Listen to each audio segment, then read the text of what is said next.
J'ai refusé de partir en vacances avec ma famille parce que ma sœur a invité son nouveau petit ami. Mon ex-mari. Celui qui m'a maltraité. On donnera juste ton billet à Marc, elle a dit. Et nos parents ont pris son parti. Alors j'ai annulé tous les billets. Je m'appelle Amber et à 29 ans, je suis ce que la plupart des gens appelleraient une femme accomplie. J'ai un excellent poste dans une agence de marketing, un bel appartement en ville et assez d'argent pour vivre confortablement. Ce que je n'ai plus, en revanche, c'est un mari. Et honnêtement, je me porte bien mieux sans lui. J'ai divorcé de Marc il y a un peu plus d'1 an, après 3 années que je ne peux décrire autrement que comme un enfer.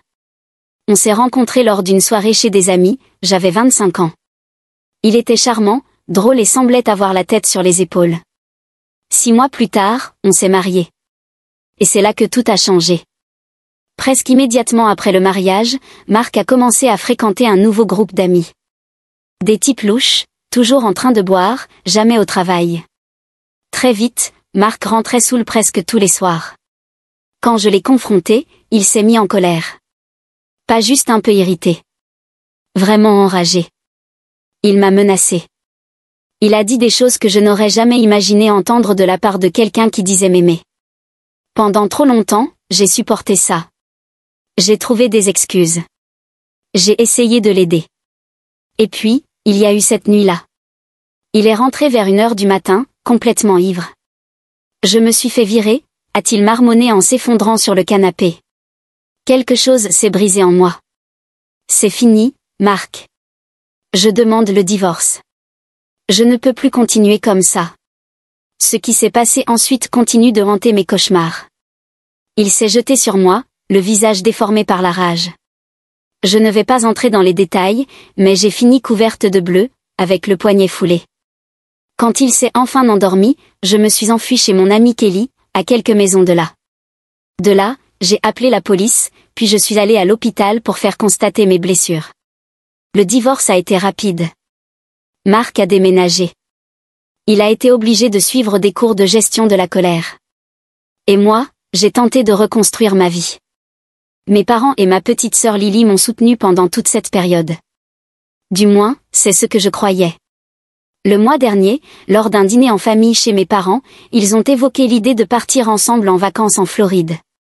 Juste nous 4, moi, ma sœur Lily, 26 ans, et nos parents, Robert et Suzanne. On pensait partir en juin, ce serait parfait, a dit maman, les yeux brillants d'excitation. Tu t'imagines ?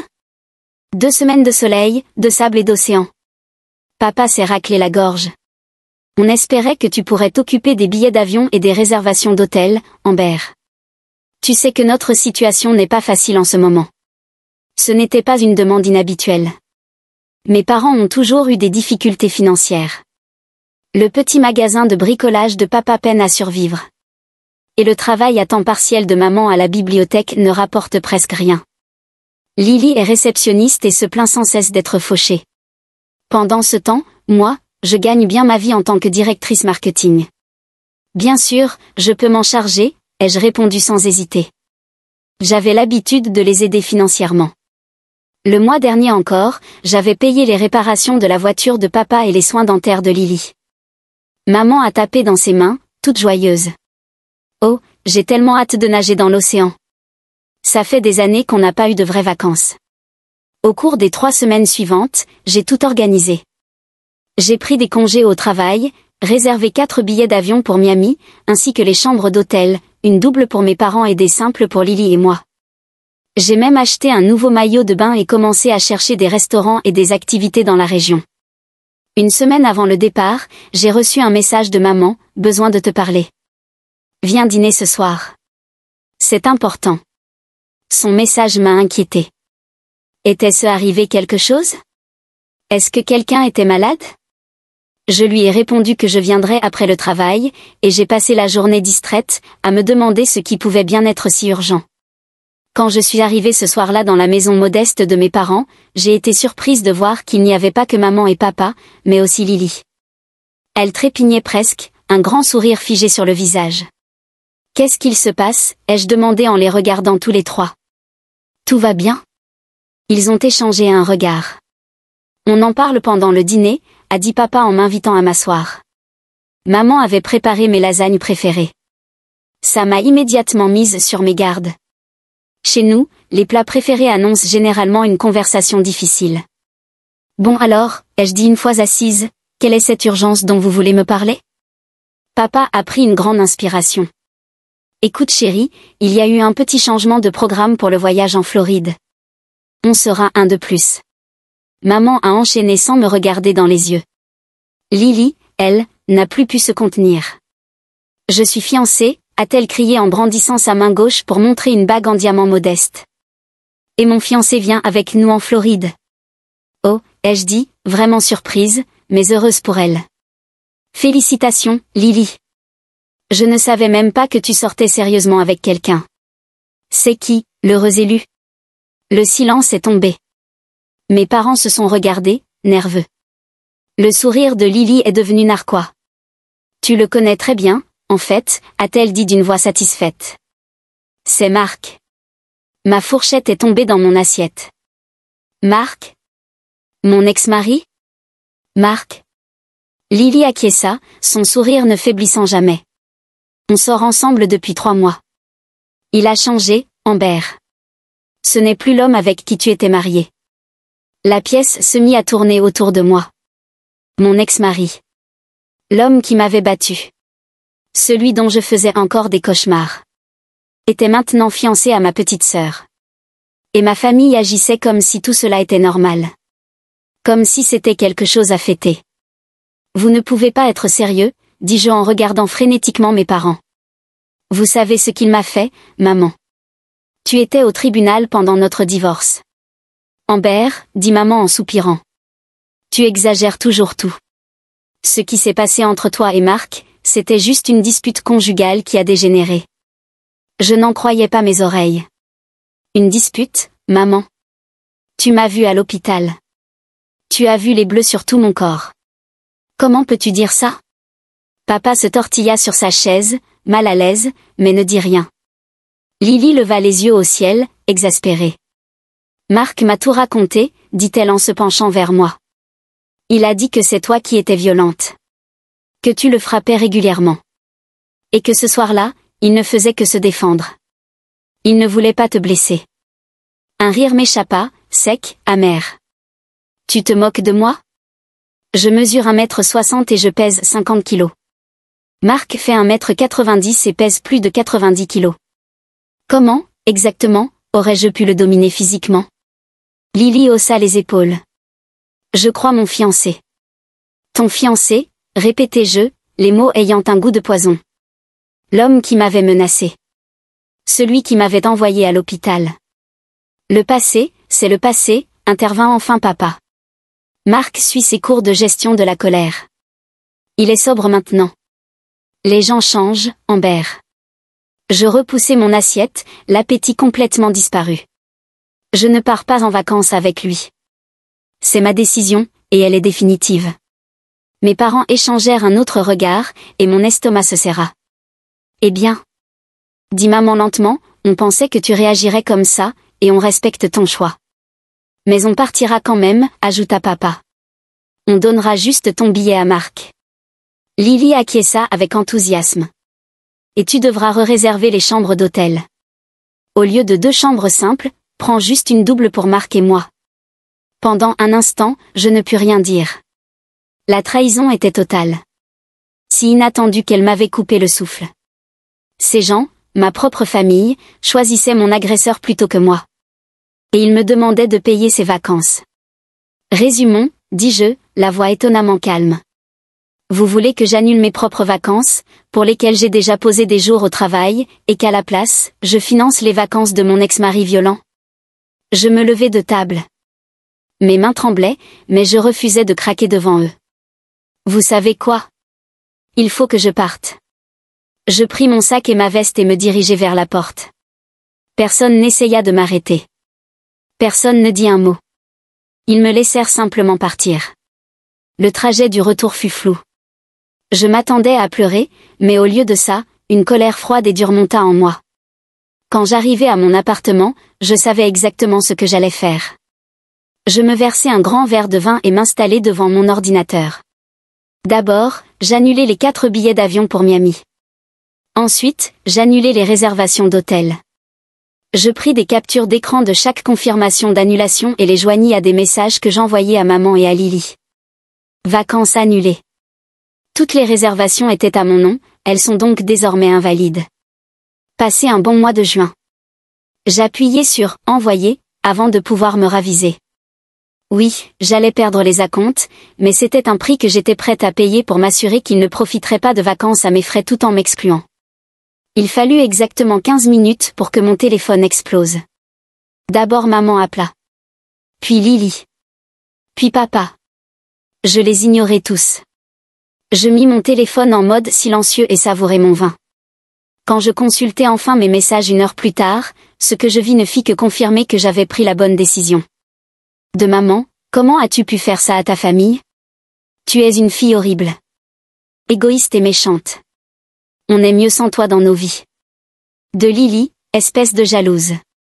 Tu as perdu le meilleur homme du monde et maintenant tu ne supportes pas de me voir heureuse avec lui. Tu n'existes plus pour moi. Je ricanai en lisant le message de Lily. Marc, le meilleur homme du monde? Elle n'avait aucune idée de ce qui l'attendait. Curieusement, je me sentis soulagée en bloquant leur numéro. Pendant des années, j'avais été leur soutien émotionnel et financier. J'avais payé les urgences, écouté leurs plaintes, résolu leurs problèmes, et pourquoi? Pour qu'ils se retournent contre moi dès que ça les arrangeait. Une semaine passa. Je gardais mes congés validés au travail, mais je ne savais toujours pas ce que j'allais faire avec ce temps libre. Puis, un soir, alors que je faisais défiler les réseaux sociaux sans réfléchir, je tombais sur une publication de Lily. Là, devant mes yeux, il y avait Lily. Maman. Papa et Marc se tenaient devant la maison de mes parents, les valises à leurs pieds. La légende de Lily disait « En route pour nos vraies vacances en famille ».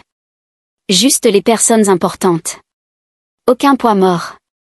Plusieurs membres de la famille avaient commenté, demandant où j'étais et pourquoi Marc était là. Je n'ai répondu à aucun des messages confus que j'ai reçus de la part de la famille élargie ou des amis. Que pouvais-je dire? Que ma propre famille avait choisi mon agresseur plutôt que moi? Qu'ils avaient effacé la violence que j'avais subie? C'était trop humiliant. Alors, j'ai pris une décision. Je n'allais pas rester à la maison pendant qu'ils s'amusaient, même dans une destination moins chère. J'ai réservé un séjour de dernière minute à Cancún, au Mexique. 2 semaines de soleil, de sable et de solitude. À l'approche de mon départ, je ressentais un mélange d'émotions, de la colère face à la trahison de ma famille, de la tristesse pour ce que j'avais perdu, mais aussi, étrangement, un sentiment de liberté. Plus d'obligations familiales. Plus besoin d'être celle qui prend toujours ses responsabilités. Pendant 2 semaines, je n'allais répondre à personne d'autre qu'à moi-même. Le matin de mon vol, j'ai désactivé mes comptes sur les réseaux sociaux et activé une réponse automatique sur ma messagerie professionnelle. Je n'allais pas passer mes vacances à consulter les notifications. Ce temps m'appartenait. Lorsque l'avion a décollé, je me suis appuyée contre le dossier de mon siège et j'ai fermé les yeux. Pour la première fois depuis des mois, peut-être même des années, j'ai senti la tension quitter mon corps. Quel que soit le drame en train de se jouer avec ma famille et Marc, cela ne me concernait plus. Le Mexique était exactement ce dont j'avais besoin. Je passais mes journées à longer sur des plages immaculées, à nager dans des eaux cristallines et à explorer des ruines mayas. Le soir, je dînais seule dans des restaurants en bord de mer, dégustant fruits de mer frais et margarita. Pendant 2 semaines, je n'ai ni consulté mes mails ni ouvert mes réseaux sociaux. J'ai à peine touché mon téléphone, sauf pour prendre des photos de coucher de soleil et de ses notes. Le complexe où je logeais était réservé aux adultes, donc sans enfants qui crient, et avec beaucoup de calme. J'ai fait quelques rencontres légères, un couple du Canada, une voyageuse solo venue d'Australie, mais dans l'ensemble, je suis restée seule. J'ai lu 4 romans, j'ai bronzé doré, pour la première fois depuis longtemps, j'ai dormi sans cauchemar. Ce n'est qu'au moment de mon vol retour que j'ai rallumé mon téléphone. Dès qu'il s'est reconnecté au réseau, il a explosé de notifications. Des dizaines d'appels manqués depuis le téléphone fixe de mes parents, de numéros inconnus, et même de quelques amis inquiets. Des messages textes remplissaient mon écran. Le plus récent venait de ma mère, envoyé la veille, « Appelle-moi dès que tu lis ça. » Urgence. J'ai failli l'ignorer. Après tout, leur idée d'une urgence, c'était sûrement que Lily s'était cassé un ongle, ou qu'ils avaient encore besoin d'argent. Mais un pressentiment dans le ventre m'a poussé à composer le numéro de maman, une fois rentrée chez moi, défaite mes bagages et douchée. Elle a répondu dès la première sonnerie. Amber? C'est toi? Oui, maman. C'est quoi, l'urgence? J'ai gardé un ton froid et détaché. Oh, merci mon Dieu. On essaie de te joindre depuis des jours. Elle avait l'air vraiment bouleversée. C'est à propos des vacances. Et de Marc. Je ne veux pas entendre parler de vos merveilleux moments en famille avec mon ex abusif, dis-je en m'apprêtant à raccrocher. Non, attends. La voix de maman s'est élevée. Ce fut un désastre, Amber. Tu avais raison à son sujet. Je me suis figée. Qu'est-ce qui s'est passé? L'histoire a déferlé. Ils étaient allés dans une station balnéaire bon marché en Caroline du Sud. Le premier jour s'était bien passé, enregistrement, piscine, dîner.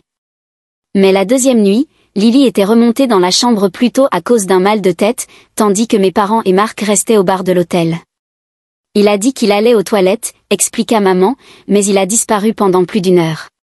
Ton père est allé le chercher, mais il ne l'a trouvé nulle part. Finalement, ton père est retourné à la chambre pour voir Lily, et il l'a trouvée en larmes. Elle venait de surprendre Marc au lit avec une employée de l'hôtel. Une jeune femme qui les avait enregistrés le premier jour. Il y a eu une énorme scène, continua maman. Marc a commencé à hurler sur Lily, à l'insulter. Quand ton père a essayé d'intervenir, Marc l'a poussé. Il nous a menacés. Il a dit qu'on regretterait de s'en être pris à lui. Puis il est parti. Il a fait ses valises et a disparu avec cette femme. Je n'étais pas surprise. Mais j'étais étonnée que le soit. Eh bien, vous avez eu ce que vous méritiez. Marc est resté Marc. Ce n'est pas tout, ajouta maman, sa voix baissant. Le lendemain matin, ton père et moi avons découvert des prélèvements sur nos cartes de crédit. Des milliers de dollars. Comment? On garde nos codes peints écrits dans nos portefeuilles, admit-elle d'un ton honteux. Marc a dû les voir. Il a retiré de grosses sommes en liquide avec nos 2 cartes avant de partir. Je n'ai pas pu m'en empêcher. J'ai éclaté de rire. Ce n'était pas vraiment drôle. Mais l'ironie était trop forte.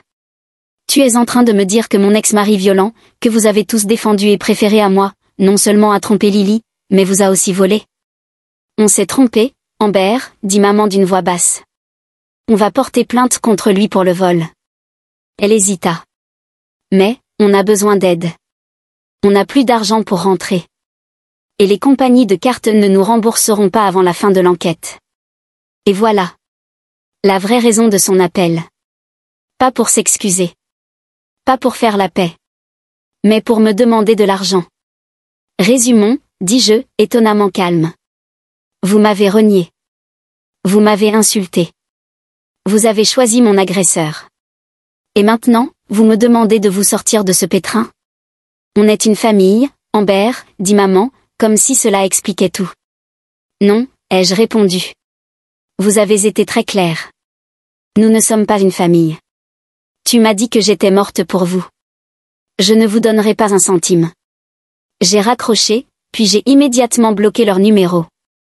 Dans les jours qui ont suivi, j'ai reçu des appels de tantes, d'oncles, d'amis de la famille, tous me disant à quel point mes parents et ma sœur traversaient une période difficile, à quel point ils avaient besoin de mon aide, que la famille devait rester soudée. J'ai bloqué chaque numéro au fur et à mesure. Puis ils ont commencé à venir en personne. D'abord à mon appartement, où le portier refusa de les laisser monter, comme je l'avais demandé. Puis à mon travail, où la sécurité les a escortés dehors.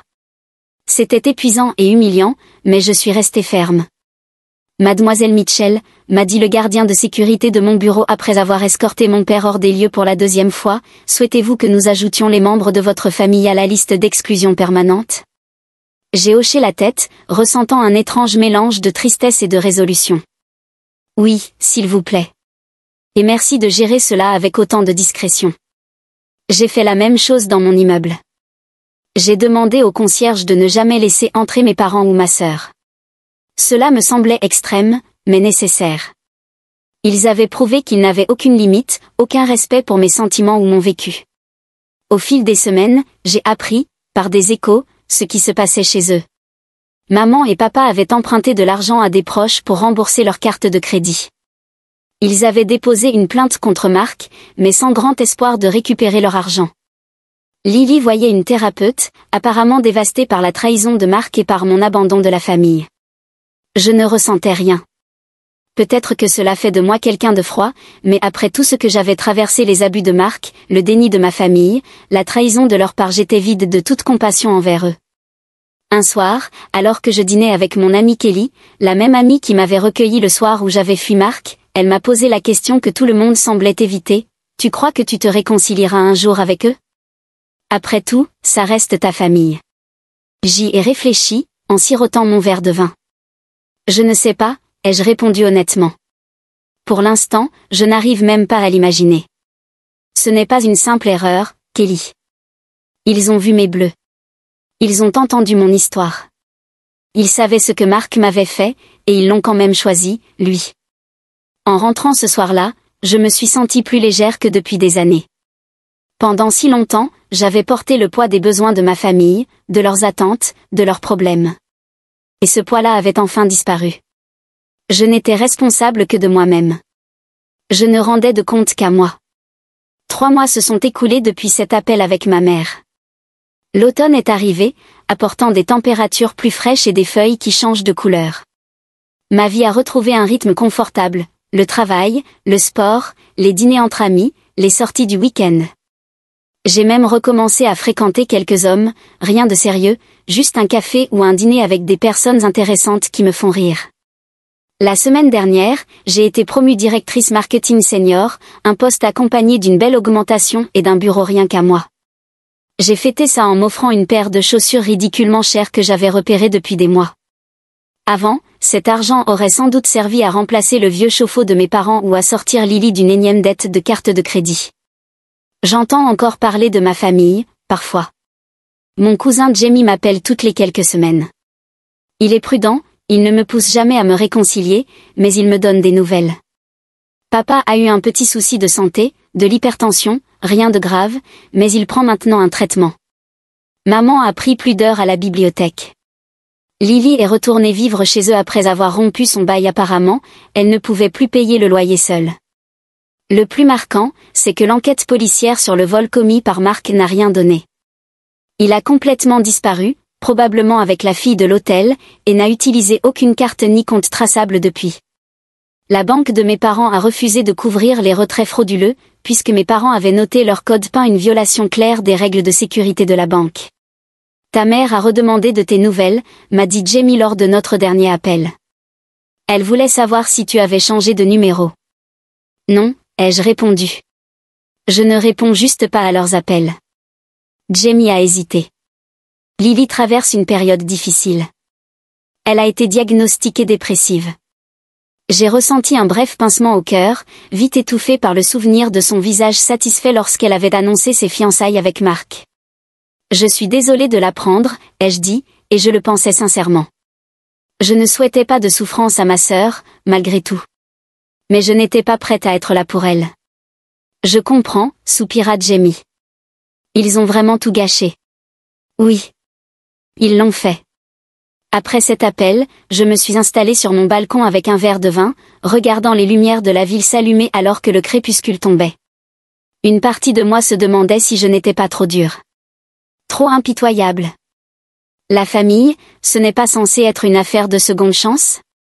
Mais alors, je me suis souvenue du visage de ma mère, minimisant mes blessures en les qualifiant d'exagération.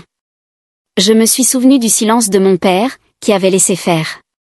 Je me suis souvenue des messages cruels de Lily et de ses publications sur les réseaux sociaux. Non. Je n'étais pas trop dure. Je commençais enfin à me respecter suffisamment pour poser des limites. Ma thérapeute, oui, j'ai commencé à en voir une après tout ce chaos dit que c'est sain. Tu ne les écartes pas par vengeance, m'a-t-elle dit lors de notre dernière séance. Tu te protèges. Contre des gens qui ont prouvé qu'on ne pouvait pas leur faire confiance pour veiller à ton bien-être. Parfois, je me demande ce qui se serait passé. Si j'étais partie en vacances en Floride comme prévu, est-ce que Marc aurait quand même révélé sa vraie nature? Est-ce que ma famille aurait enfin vu qui il était vraiment? Ou bien aurait-il continué à lui trouver des excuses? Aurais-je passé 2 semaines à faire semblant que tout allait bien, tout en mourant à l'intérieur? Je ne le saurais jamais. Et franchement, tant mieux. Annuler ces réservations a été la meilleure décision que j'ai pu prendre, même si ce n'était pas pour les bonnes raisons à l'époque. Hier, j'ai reçu une lettre par la poste. Du courrier papier, manuscrit, avec un cachet local. Elle venait de ma mère. J'ai reconnu son écriture soignée, d'ancienne enseignante, sur l'enveloppe. J'ai failli la jeter sans l'ouvrir, mais la curiosité a été plus forte. Je me suis retrouvée assise à mon comptoir de cuisine, tranchant délicatement l'enveloppe avec un couteau. « Cher Amber », commençait-elle. « Je ne sais pas si tu liras ceci, mais je devais essayer une dernière fois. » La lettre était longue. 4 pages, écrites recto verso, de la main de ma mère. Elle écrivait à quel point ils s'étaient trompés. À quel point ils avaient été aveugles. Elle détaillait la manière dont Mark avait manipulé Lily, l'isolant progressivement de ses amis, remplissant sa tête de mensonges à mon sujet et sur leur relation. Elle décrivait comment, après qu'il les ait laissés coincés à l'hôtel, ils avaient trouvé un petit sac de pilules dans la chambre. Des drogues dont ils ignoraient qu'ils les prenaient. « On aurait dû te croire », écrivait-elle. « Il n'y a aucune excuse pour ce qu'on a fait. On t'a trahi de la pire des manières, et on vit avec cette réalité chaque jour. » Elle ne demandait pas d'argent. Elle ne demandait même pas pardon. Elle demandait juste si, un jour, je pourrais être prête à parler. Elle avait noté son nouveau numéro de portable au bas de la dernière page. J'ai replié la lettre, je l'ai remise dans son enveloppe, puis je l'ai rangée dans un tiroir de mon bureau. Je n'étais pas prête à répondre. Pas prête à décider. Ce matin, je me suis réveillée, j'ai préparé du café, j'ai consulté mon agenda pour la journée. J'avais un déjeuner prévu avec Kelly, une présentation client dans l'après-midi, et un dîner avec Alex, un homme que je voyais de manière détendue depuis quelques semaines. Tandis que je sirotais mon café sur le balcon, regardant le lever du soleil peindre le ciel de nuances roses et orangées, je me suis sentie en paix. Pas exactement heureuse, il restait en moi une tristesse, pour ce que j'avais perdu. Ou plutôt, pour ce que je n'avais jamais vraiment eu. Une famille qui m'aurait choisi. Des parents qui m'auraient protégée. Une sœur qui m'aurait cru. Mais j'ai construit une belle vie pour moi-même. J'ai des amis qui me soutiennent. Un métier que j'aime. Un chez-moi où je me sens en sécurité. Je me suis libérée de l'obligation de toujours sauver des gens qui ne feraient jamais la même chose pour moi. Est-ce que j'appellerai un jour le numéro que ma mère a laissé dans cette lettre? Je ne sais pas. Pas aujourd'hui. Probablement pas demain. Peut-être pas avant des mois, voire des années. Je ne suis plus en colère. En tout cas, plus de cette colère brûlante qui me consumait. C'est déjà un progrès, je suppose. Mais je ne suis pas prête à les laisser revenir dans ma vie. La confiance, une fois brisée aussi profondément, ne se répare pas facilement. Et je ne suis pas sûre d'avoir envie de faire l'effort de la réparer. Pour l'instant, je me concentre sur moi. Sur la guérison. Sur la construction de relations avec des gens qui me valorisent, qui me croient, qui respectent mes limites. Peut-être qu'un jour, je serai prête à avoir une conversation avec ma mère. À entendre les excuses de Lily. À regarder de nouveau mon père dans les yeux. Mais ce sera selon mes conditions. Quand moi, je serai prête. Et avec la compréhension claire que je ne suis plus celle qui répare tout. Que je ne suis plus la banque. Que je ne suis plus celle qui sacrifie son bien-être pour que tout le monde autour soit à l'aise.